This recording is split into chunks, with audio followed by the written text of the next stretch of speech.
lovely to have you here.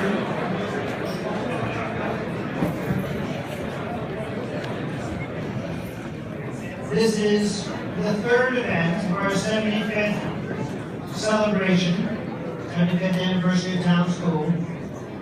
And each one has been different. Last night we had over 500 parents in this room. They stretched across the entire duration of Town's history, and it's actually hard to get their attention sometimes because they were so reconnected to one another, in many cases after not having been together for a long time. Today's event, this afternoon, was different. We had approximately 80 present and past faculty members. If everybody was sitting, I'd have that group stand up, but that wouldn't accomplish anything, so I'll just say what a treat it is to see faculty members who have been here for so long, but not in so long. It's really a delight. Thank you for coming.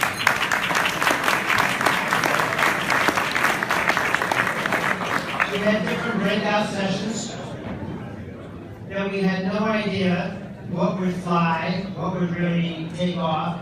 We assumed that dodgeball, and we put in the word war ball for some of you who are the older timers who were sure that there would be a flocking to the lower field. But it seems that Town has done its job well, and people are drawn to the more intellectual pursuits. Surprise. Because this is a new audience, I do want to bring your attention before we begin the business at hand to two elements. One of them is this book, which is the 75th anniversary book. It's called Reflections of Affection. It's a collection of essays and short stories and remembrances about the full history of Town School. What it is not is it is not a list of past board members and lists of teachers or what have you, but rather it's an affectionate recollection with wonderful stories. Earlier today, I read excerpts to the group who were in that session, and they're really heartwarming, wonderful tales about things that happened at school. Many of the authors are sitting here in our midst, and to those I thank you. This is available for purchase downstairs in the front hall. You can also order it if you're so inclined online. It's really a great read. The other thing I would urge you to do is, if those of you who have only come to this session, if you haven't had a chance to take a tour of the new Town School, I would urge you to do it. The difference is striking and wonderful. It is done, almost. There are two elements that are left. We are finishing the Tiger Room, which is a room downstairs on the front of the building, on the south side of the building. It's a large, welcoming space. It's the Tiger Room, and we're going to name that the Alumni Tiger Room, and actually come see our alumni and say, if you want to participate in this, whether you're 14 years old of age as of you will be ready in June of this year, or have not been in this building for years and years, we would love to have the alumni participate in the building of that room, build out that room. We will have names of all alumni who participate listed forever in that room. All the memorabilia around alumni will be in that space. And the other is and it was announced last night, the Dolby Family Center for the Performing Arts. And if you haven't seen that, you really need to see it.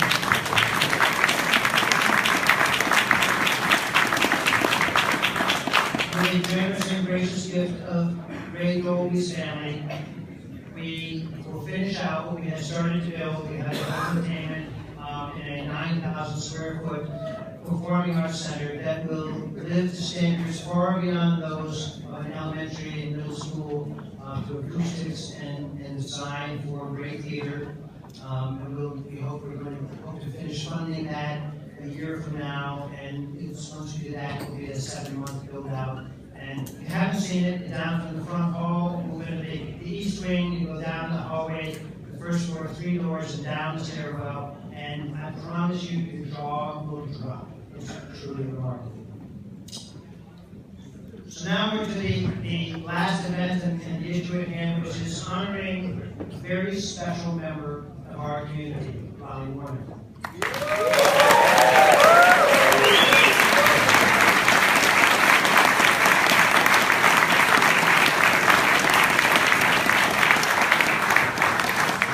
Raleigh and I have had great fun over the 26 years that we worked together, but I knew that the one excruciating thing we tease each other and do sometimes funny things to each other, but I knew that one excruciating thing I could do would be to put him up in a chair here in front of everybody. So I couldn't resist when I did, and we had no choice, and here he is. So we'll have to sit and squirm uncomfortably while the number of us talk about his great attributes. And the first speaker today is Noah Kim, 8th grader, who is the president of the student body. He's taking my public speaking class.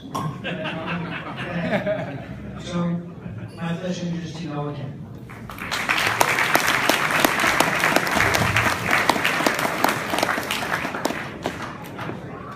Good afternoon, everyone. My name is Noah Kim, and I am a proud student of Mr. Raleigh Warner. As a current student at Town School, it is my pleasure to tell you all what class with Mr. Warner looks like today. I stepped into his classroom for the first time in 7th grade.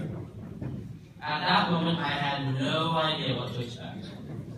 Prior to this day, I'd heard strange tales and mysterious legends about the great Raleigh Warner from past students of his. I sat down at the table, and it was just a few moments later that he gave his infamous minimalist speech. It's been well over a year since I first heard that speech, and Mr. Warner's wisdom still never ceases to amuse me. As most of you probably remember, Mr. Warner knows me. It's not just his knowledge that's valuable, however, rather the incredible experiences that he's able to share with us. One day we could be hearing him recount his journey in Vietnam, the next could be an introduction to buying down on the stock market. There was one point this year when the class asked Mr. Warner what he hadn't done in town. He responded by saying that he hadn't taught athletics here. Wait, he then interrupted. I did teach a bit of wrestling back in the day.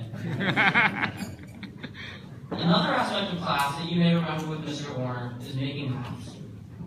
I'm able to walk into the classroom with a carefully constructed map and receive not an A+, not an A, but an A 1000 plus from Mr. Warner. A grade I believe to be unique to his classroom. It wasn't until earlier this year, however, when I found out that Mr. Warner didn't always have to sketch maps out on the whiteboard. Not long ago, I was told the legendary tale of Mr. Warner's classic pull-down maps.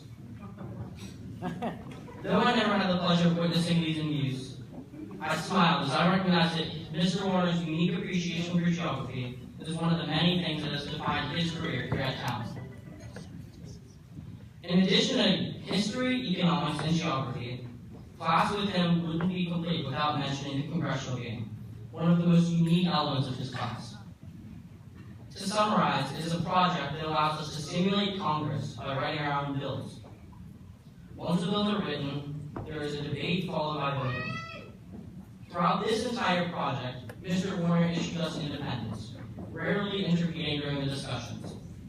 The only time that I remember him interrupting us was after a classmate uttered a morbid comment. The rest of the class paused for a moment until Mr. Warner's response. Wow, that's quite lovely. This is also an example of Mr. Warner's dry humor that everyone loves. He's not afraid to rise in front of the class and perform some Japanese drama with awkward dances. And he enriches the classroom when explaining little Jehoshaphat's lawn mowing business. It's simple things like this that make people smile when they hear Mr. Warner's name. Another thing I'd love to see is that whenever alumni visit town, Mr. Warner is one of, if not the only person that they recognize from their years here. His face is one that defines the essence of Town School and the dedication that we should all strive for. He's one of the most well-respected, polite, and knowledgeable people that I have ever had the pleasure of knowing. And while Town is full of kind and passionate teachers, we can all admit that Mr. Warner will be difficult to replace and impossible to forget. So while your journey at Town ends here, Mr. Warner, the rest of your life does not. And on behalf of the current Town School students, I wish you a happy retirement.